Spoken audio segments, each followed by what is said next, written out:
দেখতে দেখতে একদিন শুনবেন আপনাদের এই পরিচিত আনিসুর রহমান আশরাফি, যে আপনাদের গ্রামে আসতো, বয়ান করত, হঠাৎ একদিন শুনবেন সেও নাই,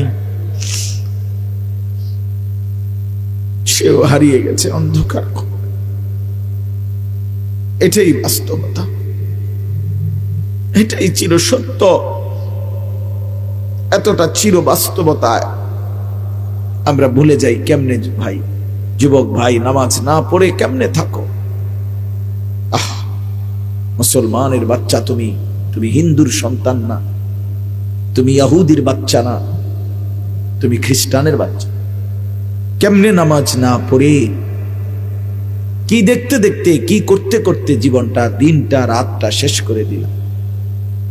আহারে আফসুস, আমার বড় আফসুস লাগে।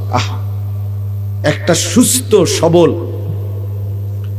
16 বছরের, 14 বছরের, 18 বছরের ছেলে মেয়ে কি কারণে, কি বুঝে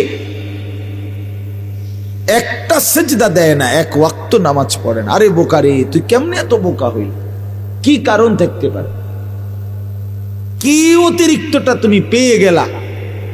কি এমন সুখ পাইলা, কি এমন স্বাদ পাইলা, কি এমন আনন্দ আর মজা পাইলা যেটা আমরা কেউ পাইলাম না? যে মজার, যে সুখের জন্য তুমি তোমার আল্লাহকে ভুলে গেলা, একটা সেজদা দিলা না, এক ওয়াক্ত নামাজ পড়লা না। আরে জানোয়ার, তুই কেমনে ঘুমাইবি? জানোয়ার, এই হাইওয়ান, কেমনে ঘুমাইবি?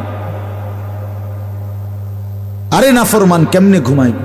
তোরে যদি ঘুমের মধ্যে ফেরেশতা লাথি মারে, তোরে যদি ঘুমের মধ্যে ফেরেশতা মাথা তুলে আসার মারে, জি জি জি, 2টা বছর এক পবিত্র মায়ের, মুসলমান মায়ের দুধ পান করছে যেই শরীর, যেই মানুষটা, যেই ছেলেটা, মেয়েটা, সে আল্লাহকে চিনে না কেমন?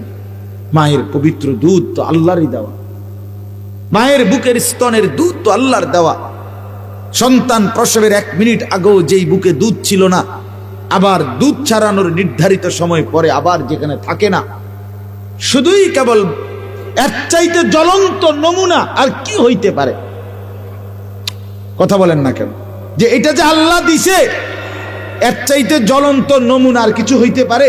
যে গতকালকেও ছিল না, আজকে সন্তান প্রসব হইল, আজকে দুধ বাসলো মায়ের বুকে, আবার দুধ ছাড়ানোর 2 বছর শেষ, আবার সেই দুধ বুকের হারিয়ে গেল, মায়ের স্তনের দুধ।